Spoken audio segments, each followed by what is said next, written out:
The bar's wooden door slammed shut, slicing through the hum of chatter like a guillotine. Riley Parker froze mid-pour, whiskey splashing over the rim of a glass, as Evelyn Hart strode in, her heels clicking like a metronome of power. Every head in the rusty anchor turned, but Riley's green eyes locked onto the woman who seemed to own the air itself. Riley, 28, had seen plenty in her years behind the bar drunks, dreamers, and the occasional out-of-towner who thought they could buy the soul of this small Virginia town. But Evelyn, 35, was different. Her auburn hair caught the lantern light, and her tailored blazer screamed money, New York money, the kind that didn't belong in a place where sawdust still clung to the floorboards. Riley wiped her hands on her jeans, her tomboy swagger masking the unease creeping up her spine. Evelyn's gaze, sharp and unyielding, pinned her like a butterfly to a board. "You're Riley Parker?" Evelyn's voice was smooth like aged bourbon, but it carried a weight that made the room feel smaller. She didn't wait for an answer, sliding onto a barstool with the grace of someone who always got what she wanted. "I'm Evelyn Hart. I'm here about the bar." Riley's jaw tightened. The rusty anchor wasn't just a bear, it was her father's legacy, her refuge, the one thing keeping her tethered to this town after his death. She'd heard rumors of some hotshot developer sniffing around, but she hadn't expected this. Not a woman like Evelyn, whose every move screamed control. Riley leaned forward, her calloused hands gripping the counter. "It's not for sale." Evelyn's lips curved, not quite a smile, more like a challenge. "Everything's for sale, Riley. I'm opening a chain of upscale lounges, and this place," she gestured at the peeling paint and mismatched stools, "has potential. I'll make you an offer you can't refuse." The regulars, a mix of grizzled farmers and tired factory workers, watched in silence. Riley felt their eyes on her, felt the weight of their expectations. The anchor was theirs too, a haven for broken hearts and late-night confessions. She wasn't about to let some city slicker turn it into a yuppie playground. "You're wasting your time," Riley said, her voice low, almost a growl. "This bar's mine." Evelyn leaned closer, her perfumey a mix of jasmine and ambition filling the space between them. "I don't waste time, Riley. I get what I want. And I want this bar." Her eyes flicked over Riley, lingering on her rolled-up sleeves, her scuffed boots, the way her short hair framed her sharp cheekbones. "You're not what I expected." Riley's pulse quickened, though she couldn't tell if it was anger or something else. "And what did you expect?" she shot back, her voice laced with defiance. Evelyn's smile widened, a glint of amusement in her blue eyes. "Someone less intriguing." The word hung in the air, heavy with implications. Riley's cheeks burned, but she held Evelyn's gaze, refusing to back down. She'd heard the whispers in town about her tomboy ways, her single status, the assumptions people made because she didn't fit their mold of feminine. She didn't care. She'd never cared. But something about Evelyn's stare made her feel seen in a way that was both thrilling and unnerving. Over the next week, Evelyn became a fixture at the Rusty Anchor. She'd show up at dusk, always alone, always with that same commanding presence. She'd order a martini dry with a twist and watch Riley work, her eyes tracking every move like a predator studying prey. Riley tried to ignore her, focusing on pouring drinks and trading banter with the regulars, but Evelyn's presence was impossible to shake. It wasn't just her money or her confidence. It was the way she seemed to see through Riley's tough exterior, peeling back layers Riley hadn't even acknowledged herself. One night, as the bar emptied out, Evelyn lingered. The jukebox played a slow country tune, and the air was thick with the scent of spilled beer and old wood. Riley was wiping down the counter when Evelyn spoke, her voice softer than usual. "Why do you stay here, Riley? You're smarter than this place. You could be more." Riley paused, her rag stilling on the counter. The question hit harder than she wanted to admit. She'd stayed because of her dad, because of the memories etched into every scratch on the bar. But there was more fear, maybe, of what lay beyond this town. "This is my home," she said finally, her voice quieter than she intended. "Not everyone's chasing your kind of life." Evelyn tilted her head, studying her. "You think you know my life? You don't. But I know yours. Small town, big dreams, trapped by loyalty. I've seen it before." She leaned forward, her voice dropping to a whisper. "I could set you free." Riley's breath caught. There was something in Evelyn's tone, not just ambition, but a strange, almost desperate sincerity. For a moment Riley wondered what Evelyn was running from, what ghosts hid behind her polished facade. But she pushed the thought away, straightening up. "I don't need saving," she said, her voice firm. "And I don't need you." Evelyn didn't flinch. Instead, she reached into her bag and slid a folder across the bar. "My offer," she said. "Read it. You'll change your mind." Riley didn't touch the folder. She didn't trust herself to. Because despite her defiance, despite her anger, there was something about Evelyn's heart that made her want to say yes to what she wasn't sure. The folder sat on the bar for 3 days untouched, like a bomb waiting to detonate. Riley worked around it, her eyes flicking to it when she thought no one was watching. Evelyn's offer was generous, too generous.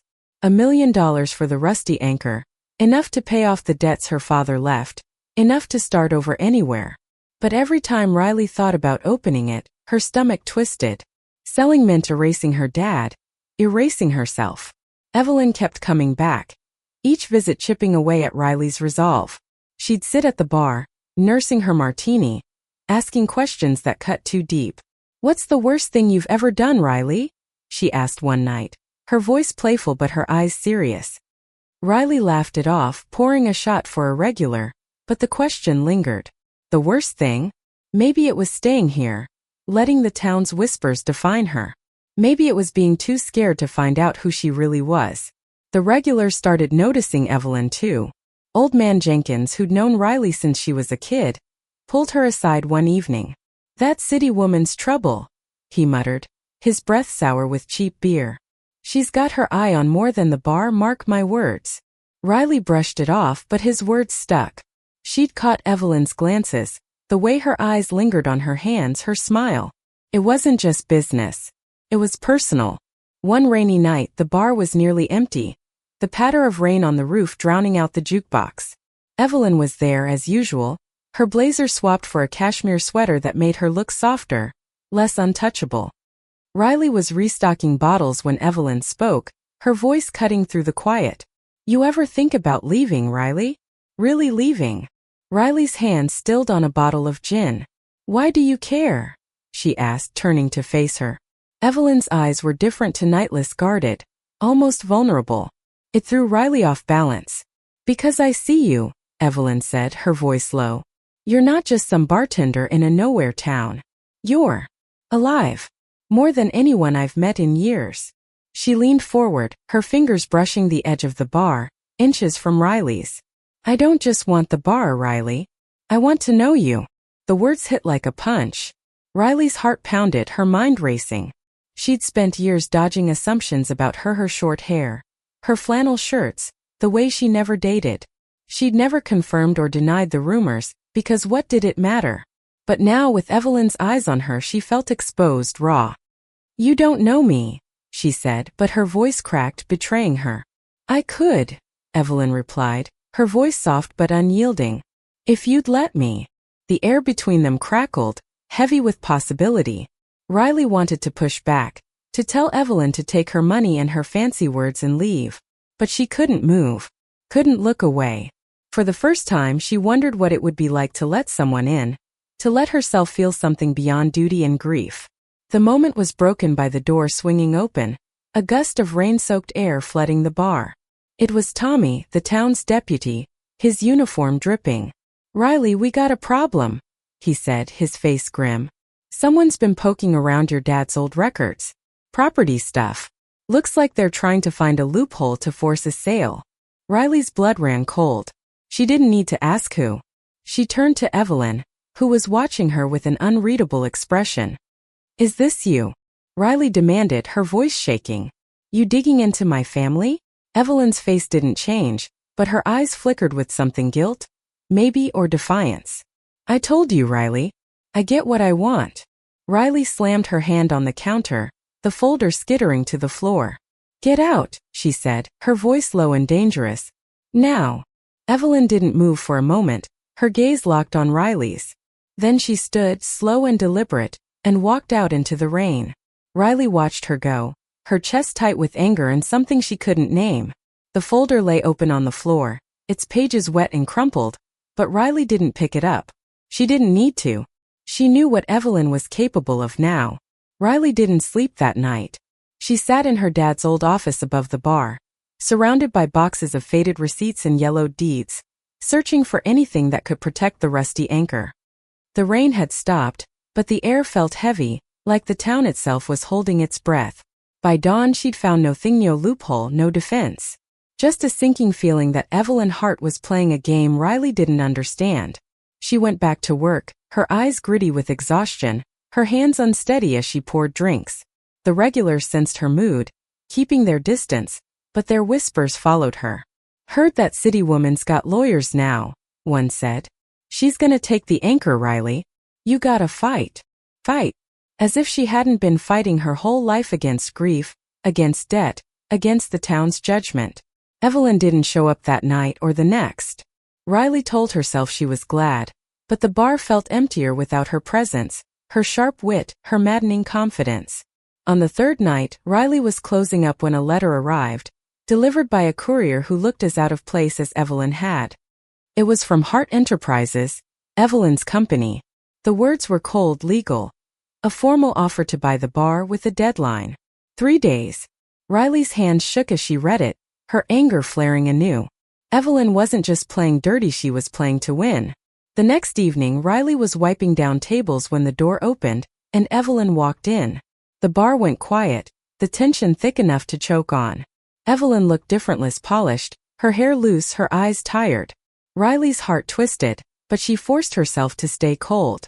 "You've got some nerve," she said, tossing her rag onto the counter. "I'm not here to fight," Evelyn said, her voice softer than Riley expected. "I owe you an explanation." "You owe me nothing," Riley snapped. "You think you can come in here, throw money around, dig up my dad's past, and what? I'll just roll over." Evelyn flinched just barely, but Riley saw it. "It's not what you think," Evelyn said. "I didn't dig into your family to hurt you. I was looking for leverage, yes, but not for the reason you think." She hesitated, then stepped closer, her voice dropping. "I know what it's like to lose something you love, Riley. I lost my sister years ago. This bar. It's not just a business deal for me. It's personal." Riley blinked, caught off guard. "Your sister?" she asked, her voice softer despite herself. Evelyn nodded, her eyes distant. She loved places like this, small, real, full of stories. She was the only person who ever really saw me, not the money, not the name. When she died, I promised I'd build something that honored her. That's why I want the anchor. Not to tear it down, but to make it something more. Riley's anger faltered, replaced by a confusing mix of sympathy and suspicion. "Why didn't you just say that?" she asked. "Why all the games?" Evelyn's lips quirked, a sad, self-deprecating smile. "Because I'm not good at asking for things. I'm good at taking them." She paused, her eyes searching Riley's. "But I don't want to take this from you. I want you to be part of it." Riley's breath hitched. There it was again, that pull, that dangerous spark between them. She wanted to believe Evelyn, wanted to trust the vulnerability in her eyes. But trust was a luxury Riley couldn't afford. "I need time," she said finally, her voice hoarse. "Don't push me." Evelyn nodded, her expression unreadable. 3 days, she said, echoing the letter's deadline. "I'll wait." She turned to leave but paused at the door, looking back. "I meant what I said, Riley. I see you." The words lingered long after she was gone, stirring something in Riley she'd buried years ago. She'd spent so long hiding her feelings, her fears, her truth. But Evelyn saw her, and that terrified her as much as it thrilled her. The deadline loomed like a storm cloud, and Riley felt it in every bone.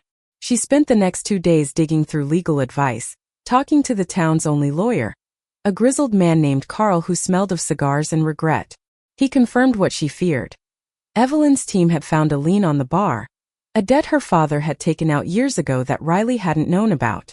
If she didn't pay it off, the bar could be seized. Evelyn's offer was her only way out. Riley hated how trapped she felt, hated that Evelyn had backed her into a corner. But more than that, she hated how much she missed her. Evelyn hadn't come back to the bar since their last conversation, and the absence left a void Riley couldn't ignore. She'd catch herself looking at the door, hoping for that telltale click of heels, that flash of auburn hair. It was ridiculous, she told herself. Evelyn was the enemy, but her heart didn't seem to care. On the eve of the deadline, Riley was alone in the bar, the jukebox silent, the air thick with the scent of polish and memory. She sat on a stool, the folder open in front of her, its numbers blurring through her tears. She didn't want to sell. But she didn't want to lose the bar either. And then there was Evelyn who saw her, who wanted her, who was tearing her world apart. The door opened and Riley's head snapped up. Evelyn stood there, her coat damp from the evening mist, her eyes softer than Riley had ever seen them. "I couldn't stay away," Evelyn said, her voice barely above a whisper. "I needed to see you." Riley stood, her hands clenched at her sides.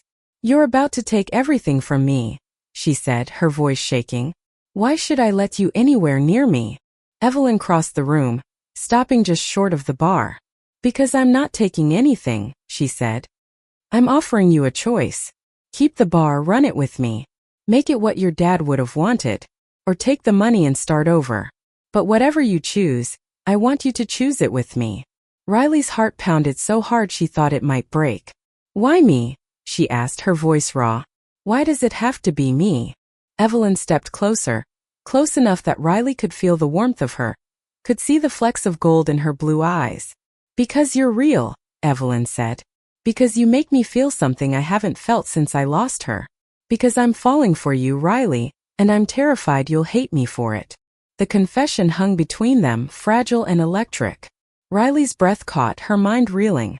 She'd spent years dodging her own feelings, telling herself she didn't need anyone, didn't want anyone. But Evelyn's words cracked something open inside her, something she couldn't ignore. She stepped forward, closing the gap, her hand brushing Evelyn's. "I don't hate you," she whispered. "I'm just scared." Evelyn's fingers curled around hers, tentative but warm. "Me too," she said. And then before Riley could think, Evelyn leaned in, her lips brushing Riley's in a kiss that was soft, hesitant but full of promise. Riley froze for a moment, then kissed her back, her hands finding Evelyn's waist, pulling her closer. The world fell away, the bar, the debt, the deadline. There was only this, only them. When they pulled apart, Riley's heart was racing, her mind a mess of fear and hope. "What does this mean?" she asked, her voice trembling. "It means we figure it out together," Evelyn said, her hand still in Riley's.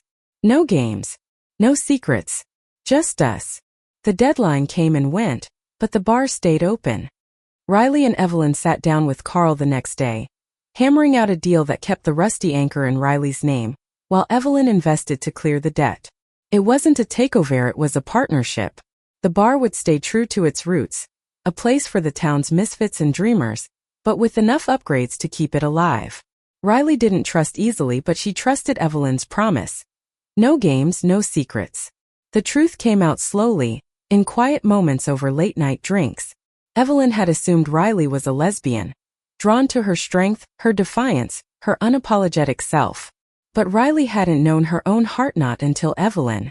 "I never put a label on it," Riley admitted one night, her head resting on Evelyn's shoulder as they sat on the bar's back porch, the stars bright above them.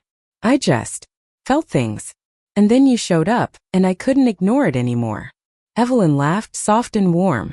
"I thought I had you all figured out," she said. "Turns out I was wrong about a lot of things." The town took time to adjust. Some whispered, some judged, but most just shrugged and kept drinking. Riley and Evelyn became a fixture, Riley behind the bar, Evelyn handling the books, their banter a new kind of music in the rusty anchor. They fought sometimes over money or plans or stubbornness, but they always came back to each other, their hands finding each other in the quiet moments. One night, months later, Riley hung a new sign above the bar. "The anchor where you belong." It was Evelyn's idea, a nod to her sister, to Riley's dad, to the home they'd built together. The regulars cheered, and Riley pulled Evelyn into a kiss right there in front of everyone, her heart full in a way she'd never thought possible. The unexpected truth wasn't just that Riley loved Evelyn, or that Evelyn loved her back. It was that love didn't need a label, didn't need to fit anyone's expectations. It was messy, complicated, and beautiful like the bar itself. Riley had spent years running from who she was, afraid of what it meant to feel so deeply. But with Evelyn, she wasn't running anymore. She was home. And as they stood together, the bar alive with laughter and music, Riley knew they'd face whatever came next together. The rusty anchor wasn't just a place anymore. It was a promise, a testament to two women who'd found each other against all odds, and the truth that set them free. Thank you for listening. Like and subscribe to get notifications about next videos.